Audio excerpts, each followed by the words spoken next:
What's going on, guys? Sunderland HD here, and welcome to a brand new video on the channel. Just a small update. I plan to do another video where I talk to you guys about the channel and what's going on lately, along with what plans I currently have in place, but that can wait for another time. In the meantime, let's get on with this video.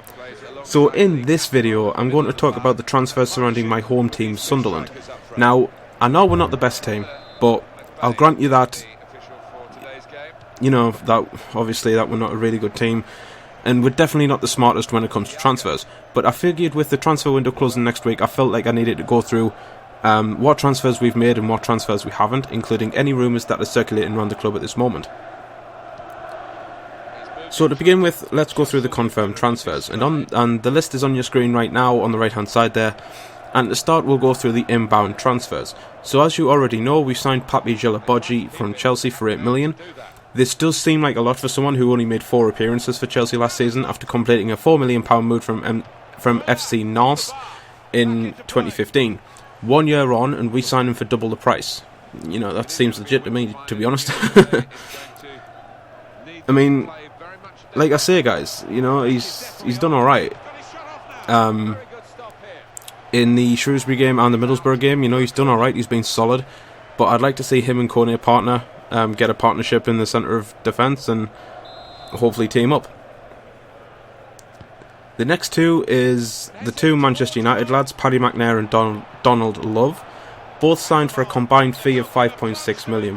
Sunderland seem to have a habit of grabbing players that are expendable to Manchester United. I mean, first it was John O'Shea and Wes Brown. Now it's McNair and Love. I mean, United, look, we don't want your expenditures. You know, we don't want your rejects. I mean, McNair and Love are still, like, young, you know, 20-year-old-ish, round about that mark. So they've still got, like, a long time to grow yet. But it's not the same as the O'Shea and Brown situation where they were in their 30s and they were no longer useful to Manchester United. At least this way, Love and McNair both have time to grow as a pair, as a player. Steven Pienaar, however, is a player that I've liked from his Everton days. Even a 34-year-old, I still think he's got something to offer. You know, he hasn't got a lot of pace, but he's got a shit ton of experience with the Premier League. You know, that could be valuable for these young players looking to break through, the likes of Greenwood or Gooch, Watmore, for example. I mean, Watmore, I suppose, has already broken through, so forget about him. Gooch is breaking through at the moment, I've noticed, but the likes of Greenwood and the midfield lad, Ethan Robson, you know, like, they could easily break through, no problem. And obviously with Pienaar's experience, you never know. So the two loanees that we've got in this season is Adnan Januzaj and Javier Manquillo, and they'll have something to play for themselves. Januzaj is already proving to be a good loan signing. He's already scored his first goal for the club in the Shrewsbury game that sent us through to the third round. And he is showing that he's full of energy and skill to beat a defender or two in order to create a chance. You know, he's already set up Barini, I think it was, Kazri and Defoe. So Januzaj is looking pretty sweet, in my opinion. Manquillo, on the other hand, the ex-Liverpool right-back, has some experience in the Premier League and could be a decent signing if he performs well, because really our only real right-backs are Billy Jones and Donald Love, and I think Moyes isn't too keen with playing Donald Love as a right-back. You know, I think he might find a new position for Donald, whereas Billy Jones, you know, he's 29 now, 28, 29, and he's getting old. You know, his legs, he's not fast enough. In my opinion, I don't think he's fast enough to be a full-back anymore. So, for me, if Manquillo, you know, once Manquillo gets settled in the club, I think he will make a debut against Southampton, like I said in my prediction video. And if he does perform well, then that right-back slot is his. So, now that we've gone through the inbound signings, let's go to the outgoings. And as you can see, a massive 4 players were free agents from the club, one of which I would have liked to hold on to, Mikhail Mandron. With Mandron now playing for a non-league team, he won't be in FIFA 17, and that's unfortunate because he was a right little beast. After a few years of game time, you know, once you go into your 3rd or 4th season, he was a good 75 plus rating, and He was that left foot of his was just deadly. You know, in and around the box or just outside the box, he would smash them. They would go in. You know, he was a goal machine, especially once Defoe had retired.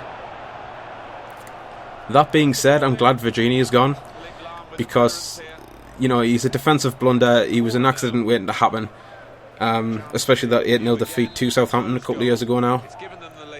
You know, Virginia was just one of those players that was in the squad just to make up the numbers.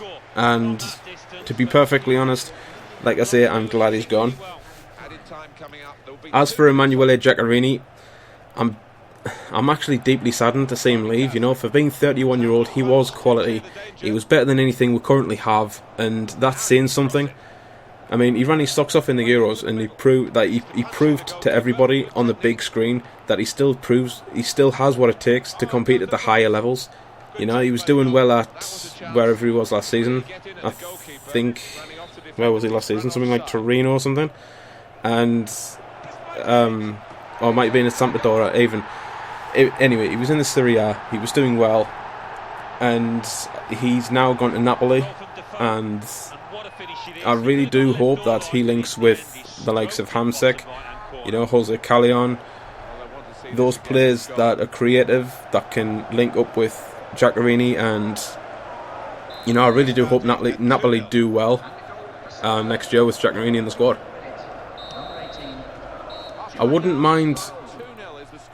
have minded holding on to Stephen Fletcher though, as a backup striker, although with the permanent signings of Fabio Borini and Joe Lasoro, I guess that backup striker position is now filled. I mean, Fletcher, he was still a good target man. He wasn't much of a finisher in my opinion, but he was good at getting the ball down, holding the ball up, waiting for players to run past him, etc. He still had a bit of flair about him as well, back heels, fancy flicks.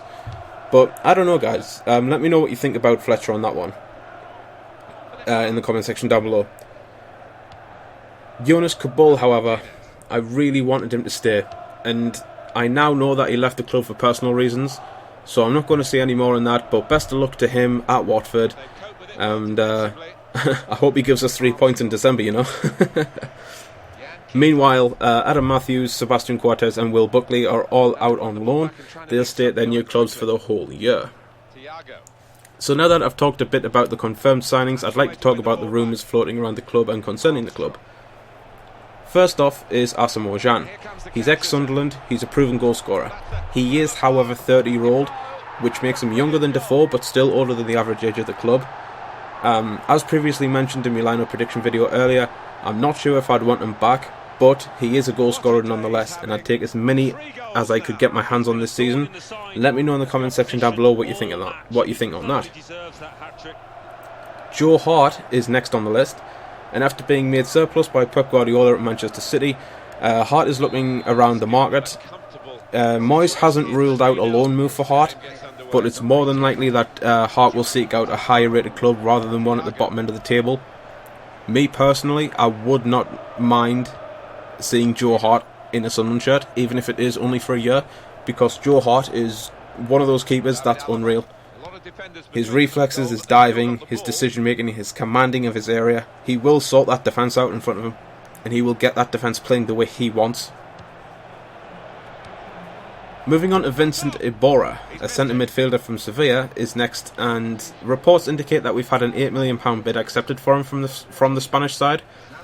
He is a central defensive mid, but he can become a second striker / CF if needed. Iborra can be used as a target man, and that long ball tactic that Sunderland are so keen on using. You know, Iborra might just solve that, get the ball down, headed into Defoe. So moving on, and Sunderland seem to be hijacking Ryan Mason from Tottenham. Just to be brief, we don't need any more midfielders. You know, we have enough as it is, and Mason would just add to a pot that's already dangerously close to overfilling. Long story short, Mason is an absolute no unless we sell some midfielders first. Alfie Mawson was also a player that Moyes was looking at buying, but since making this video, Swansea seem to have snatched him up for £5 million. Honestly, I'm not sure how he'll play in the Premier League, and I'm not sure if this is a good transfer for Swansea, or if they've bought him just to replace Ashley Williams, who went to Everton. But I think I'll leave that up to you guys, and let me know in the comment section down below what you think on that. And last but not least, Jan M'Vila. The Frenchman only has 6 months left on his contract at Rubin Kazan and is rumoured to be joining the club in January when his contract expires. This will be a huge transfer boost for us, as we need someone of M'Vila's quality in the midfield, especially with Katamol and Kirkov both out. You know, we're not willing to pay the 6 or 7 million that Rubin Kazan wanted to, you know, completely end his contract. But I would like to see M'Vila back at the club. I absolutely loved him last season. So that is it for the video, guys. Thank you so very much for watching. If you have anything to say about what I've talked about, let me know in the comment section down below, as I'd like to see what you guys think of all this. Don't forget to like and subscribe, and as always, I'll see you in the next one. There is some FIFA 16 gameplay up in the top left or on your screen now. That'll keep playing until the end of the video, so go ahead and enjoy that, and I'll see you guys later. He took the shot on from that angle, Martin, but justified in doing it.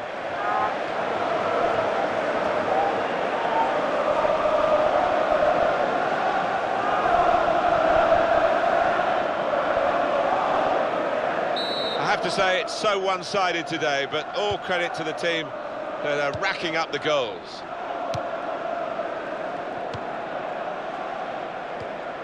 Good tackle. It's going to be a substitute now for Bayern Munich. Xabi Alonso. Arturo Vidal.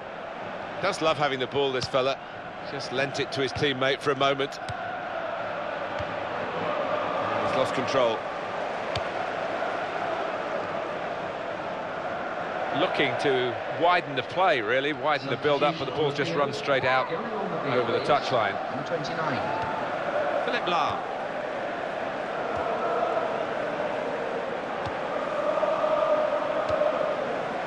Steven Pienaar. Here's Defoe. This could be a chance. They're very quick in these breakaways, but the danger was recognised. Good defensive play. He's cut out that pass. It wasn't an accident. He read the mind of the opponent. He's got to play it back to the goalkeeper. Javi Martinez.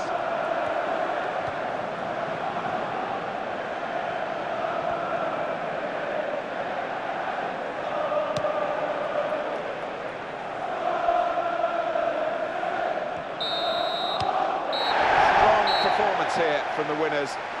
As the final whistle goes, 4-0 their margin of victory. They never let up, did they? They kept on going to make this a very big margin of victory. Yeah, they were ruthless, actually. Quite often, last 10 or 15, you ease off, but this team didn't. Well, undoubtedly, he was the star man today. Well, he goes across and grabs the match ball from the ref, a hat-trick, and that's to be treasured by any player.